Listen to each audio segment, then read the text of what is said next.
Right now, there are two super teams at the top of the NBA, the Brooklyn Nets and the LA Lakers.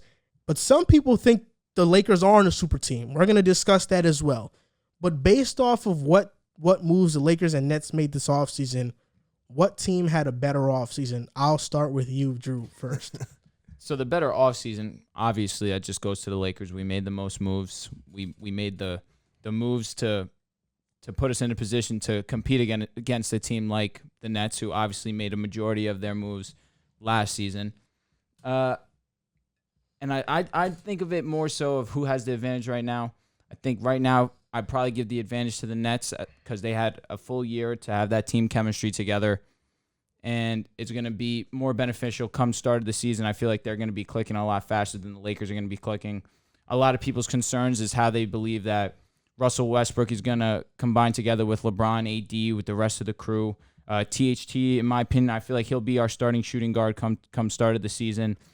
We bring in guys like Melo, who I'm definitely happy that we brought him in. A good shooter to put around alongside Russ, alongside LeBron. They're going to be driving to the basket. They're going to want someone to be a good kick and pop to. Definitely Melo could be that guy. Wayne Ellington, another really good spot-up shooter in that sense too. Kent Bazemore, Riv absolutely has a vendetta against him. Understandably, he's not that good, but we just keep adding shooters around our two guys who, one, Russell Westbrook, who has been notoriously known for not being a great shooter, and I just love the idea of us surrounding our guy who really can't shoot with a bunch of other shooters. So I give the advantage to the Nets, but I feel come January, I expect the Lakers to fully be in sync. And I just want to point something out real quick. 3 days ago, when we signed Ariza, we brought in Dwight Howard. They were calling us a retirement home. LeBron 36, Dwight 35, however old he is, Ariza 36. They were calling us a retirement home. The next day when we bring in Malik Monk, we bring in guys like Wayne Ellington, Kendrick Nunn, who I didn't even mention, who's going to be another great offensive weapon for us. They immediately called us a super team. In my opinion, you should have called us a super team once we got Russ. That's 3 All-Stars. That's the definition of a super team. But you guys don't think Russell Westbrook is this great player, so I was going to keep going with you guys. Keep doubting it. Keep down the process of what the Lakers are actually going to put together this season. But come January, come February, you're going to see the true Lakers, and we're going to see the true idea of where it's going to be come finals time. And I believe this is going to be our finals matchup. But at the start, right now I give the advantage to the Nets. They have the chemistry going. They had a full year of, they definitely didn't have a lot of time together on the court because of injury, but they were still together in the locker room. You still build that team camaraderie around one another. And I think that'll benefit them, especially with the fact that, Russ is going to have to get used to not being the guy. And it's going to take him a few, but I fully expect him to get into the swing of things come January and February. Anytime you get a star in free agency, your free agency looks really good. And I think with the Nets and the Lakers, obviously I think Lakers getting Westbrook and then topping it off with Melo, added in some guys who, we talked about when they got Westbrook, they needed some shooting. We felt that shooting was their weakness. LA brought in some shooters, Trevor Ariza, Wayne Ellington, so they got some guys that could shoot the 3-ball. The Nets, I think the Nets still have moves to make. I don't know. I think they still can get something in that deal. The deal hasn't been fully discussed in the Spencer Dinwiddie deal. It is done. Oh, it's officially done? They got nothing. Oh, that's hilarious. Patty Mills coming in. I think they got a pick. Yeah. But they didn't get nothing of value. I think in the draft, I think the Nets did really good in the draft, getting some young talent and some guys who can come in and play right now, and Cameron Thomas and Kessler Edwards. I think bringing in Patty Mills, James Johnson to kind of fill that Jeff Green role is good. But I think the Lakers did have a better offseason because Russell Westbrook is still an all-star in his day. Melo, he's still a guy who could come in and give you buckets. So I think overall the Lakers had a better offseason. But in terms of who's better right now, I got to go with the Nets. Their 3 best guys, they didn't even play a full season last year. They played less than 20, 25? Pieces, yep. Yeah, bits and pieces. And even when they were together, they were unstoppable. In the playoffs, we saw a glimpse of it, and they were just flat out amazing together. So I think those 3 guys, combined with the fact that they all fit together, they all gel off each other, they all can shoot the 3-ball, they all can attack. James Harden, he can play off both of them. Kyrie, he can go back to his role. And Kyrie and KD don't really need the ball as much as they used to. I think those guys gel together. Where in LA, You got Westbrook. You got LeBron, who constantly need the ball in their hands. Westbrook, who isn't a good shooter. He hasn't been the best shooter as of late in the mid-range game. His free throw percentage has dropped a lot. He's caused a lot of turnovers. His IQ isn't as high as James Harden, so it's going to be tricky. But with LeBron, obviously, he's going to limit some of that stuff that Westbrook has. But like you said, the spacing is going to be weird. And Anthony Davis, his injuries, his health, obviously that has to be key. But I think with the Nets having their big three and keeping Joe Harris and keeping most of their guys and just bringing in other guys, I think the Nets still have it over the Lakers right now. This is no debate. The Nets had the better offseason. The reason for that is because they brought in players that actually are going to help their team this upcoming season and that matter more. The Lakers brought in a bunch of players who were misfits, and I'll get into them in a bit. But the Nets brought in Patty Mills. They brought back Blake Griffin. I thought that was huge. He could have gotten a bigger contract somewhere else. He comes to the Nets and says, no, I want to play with number 13, Fear the Beard, because he's one of the best players I've ever played with. And I fully respect that decision. The fact that he was about to laugh there just tells you everything you need to know. James Johnson, I think, was a huge addition. Him being a big body, him being a bully. He's a martial arts specialist. He knows jiu-jitsu, so you don't want to get into a fight with a guy like him. James Johnson is the real deal. Maybe he could make a UFC push after he's done with the Nets. Bruce Brown, bringing him back on a qualifying offer. He could have definitely got a better deal. Then Cam Johnson, Day'Ron Sharpe, Kessler Edwards. I think Cam Johnson can play it right away. You look at the Nets lineup. Harden, Kyrie, KD. We know all three will start, no doubt about it. I would start Bruce Brown because their winning percentage was very good when Bruce Brown started last year. The center is tricky. Do you start Claxton? Why do you keep saying they're not going to start Joe Harris? They won't. Because you have a vendetta against Joe Harris. No, they won't start him. Joe, bro. They won't start Joe Harris because he's much better suited off the bench right now. I think they will be better defensively if they don't start Joe. In my opinion, they're going to start Claxton or Blake Griffin off the bench. Now the Nets have Patty Mills, Joe Harris, James Johnson, Cam Johnson, Day'Ron Sharpe. Thomas. Mm-hmm. Oh, Cam Thomas. Right. Yep. Cam Thomas. Day'Ron Sharpe could be a better option than DeAndre Jordan right now. I don't think the Nets are done yet, though. But regardless, the Lakers, the reason why nobody called them a super team when Russ first got there is because there were 3 players on the roster. THT, it was them 3 and THT and Marc Gasol.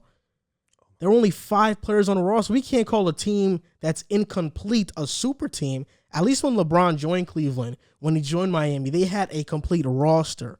In the offseason, they made some moves. Wayne Ellington, Ariza, they're okay. They're nothing special. They're not Patty Mills, but they're okay. Melo is. Carmelo Anthony is good, but Carmelo versus Blake, I'll give the edge to Blake right now. Dwight Howard, he's okay, but right now, at this point in his career, is he a starter? He's not a starter. He's a backup big. THT, Bazemore. Bazemore is okay. He's average. And then Malik Monk and Kendrick Nunn. Malik Monk is coming off a career season where he averaged 11 points per game. Now he's under the bright lights playing with LeBron James. You want to know another player who was very good, then played with LeBron and dropped off? Kuzma. Jordan Clarkson. Oh, wow. Then Jordan Clarkson went to Utah and revived his career again. I don't think Malik Monk is going to be ready for the pressure that is going to be the LA media and the pressure of playing with LeBron. You play good one day, everyone loves you. You play bad the next game, LeBron has no help. That's been the story of LeBron's teammates ever since he's been in the league. Then Kendrick Nunn. That sounds like a very good acquisition on paper, but he has been a regular season player. Miami Heat's bubble run, Nunn barely played. This past playoffs, when they got swept, he barely played. In the playoffs, he shoots 39% from the field and 28% from 3. And we have a large enough sample size right now to see that he's not very good in the playoffs. And now playing with LeBron, Kendrick Nunn might even be worse. You look at the Lakers team. What is their starting lineup going to be? Is it going to be Russ, Ellington, Ariza, LeBron, and AD? Are they going to start Dwight Howard? Is it going to be Russ, Ellington, Ariza? No, apologies. Is it going to be Russ, Ellington, LeBron, AD, and Howard? That sounds like a not that good starting lineup. I think AD must embrace the 5 this year for them to be effective. I absolutely agree. But then let's talk about their bench. Malik Monk, Kendrick Nunn, and Carmelo all coming off the bench at the same time, is that going to work? In my opinion, I think the starting five right now would be Russ, THT, LeBron, Melo, AD at the 5. So Horton Tucker starting. Yeah. Okay. Hey, don't regret this. Don't regret this now. It's just, I'm I not don't think saying he's ready he's to a super. start. I'm not saying he's a super. I don't think he's ready to start. You guys, I won't go that far. Trust me. He is a good enough player that he can be a. You think he's better than Wayne Ellington? Don't you need? I think you think need more he provides spacing. more than what Wayne Ellington can give me right now. Spacing, if you have Westbrook and Braun out The there. thing is, Wayne Ellington is a spot up shooter, which is what I'm happy with for 42% sure. 42% from three. He was amazing last season from 3, no doubt about it. He's a career 38% 3-point I think shooter. you run out Westbrook, Ellington, Ariza, Braun, AD. I don't think That's their best starting lineup. I don't want Ariza to start. I want to save his energy for if we need him come fourth quarter. You understand what I'm trying to say there? But you don't have to play him a lot early though. You don't, but I'd rather get Melo in there and get his shot going as opposed to getting Ariza in. I get what tired. you're saying, but here's my problem with the Lakers. Malik Monk, Carmelo, and Nunn off the bench. All three of those players are iso-centric players. Malik Monk is a jock. He's been that way since college. Carmelo Anthony, we know what he is at this point in his career. He's going to look for a shot. Kendrick Nunn is more of a willing passer, but his role in Miami has always been just go get us a bucket. So now you have all three of those guys coming off the bench. I don't know how that is going to mesh. I just don't feel like that's a recipe for success. But the Nets, you have players who know their roles. Bruce Brown knows his role. Patty Mills knows his role. Joe Harris knows his role. They know their roles. I think they're going to mesh much better. That's why I think the Nets had a better offseason, and I do think the Nets have the edge. I said this last year. Barring injury, the Nets will win the championship. Last year, they got hurt. That's why they didn't win. This year, the same thing is true. If they don't get hurt, they will win it all, even if they face the Lakers. And then once the Lakers lose, Andrew's going to be on this podcast crying wolf because Kendrick Nunn was horrible in the playoffs and Malik Monk didn't offer anything. And AD was not as good as we thought he was going to be. That wouldn't happen. Kendrick Nunn thing might be realistic. That AD my thing's question not is- And then you're over here saying Westbrook, oh, man, they were leaving him wide open. The same thing they did in the Houston Listen, series. you can have me on camera right now. I am 100% content with this roster we have. You can pull this up in June. You guys are mostly content I'm every year content. before the started playing. Not necessarily. Yeah, you were content with last year's roster. Last year's roster was the same as the 2020, essentially minus Dwight, minus Danny Green, who were pretty essential to our playoff run, McGee. minus Rondo. It's like we didn't have a bunch of the guys, and Dennis Schroeder came in. He was solid until playoffs came. He wasn't good. You guys Last can year, still sign him, right? We technically could still sign him. I'm bring him back. optimistic. We do not. last year, the consensus was that the Lakers won the offseason. Because we got Schroeder and we got Harrell. Correct. That was the consensus. Yeah. This year, the same thing's happening. I don't know. Kind of feels like the same type of thing is going on. Let me ask you a question, because you keep saying Joe Harris isn't going to start, and he started for them all last year, and he played well in that starting lineup next to Harden, next to Kyrie, Kevin Durant. Why do you think he won't start again? He's their best knockdown shooter and their spot-up shooter. He went to Game 7. He saw Joe Harris absolutely. Well, playoff time, obviously, Joe isn't Joe, but speaking just of a regular season standpoint. That has nothing to do with it. I just think that this year the Nets are going into the season with a bit of a different identity. I think Joe Harris off the bench can be much better suited. In the fourth quarter, he could play, but if you have Joe Harris out there, that means that you don't have Bruce Brown out there. And if you That's do, not true. let me finish. If you do have Bruce Brown out there, he's your small ball 5. I don't think that this year they want to play small that way again. Last year, DeAndre Jordan couldn't start because he just turned into a complete bum last year. Nicholas Claxton showed a lot of flashes last year, and I think going into his third season, you can classify him as a starting NBA center. I'm comfortable with putting Joe Harris off the bench with Patty Mills and having 2 guys off the bench who can give me 14-plus points on any given night off the bench. I think you have, and Blake Griffin off the bench could be a factor there too. In the playoffs, Blake started at the 5. So he could be an option as a starting 5. Right now, that's the position on the Nets that is not solidified, that starting 5 position. But let's say they do find a starting caliber 5 or they start Claxton or Blake. I'd rather go with Bruce Brown than Joe Harris for defensive purposes. And Bruce Brown also was a pretty good shooter last year. He wasn't a liability shooting last year.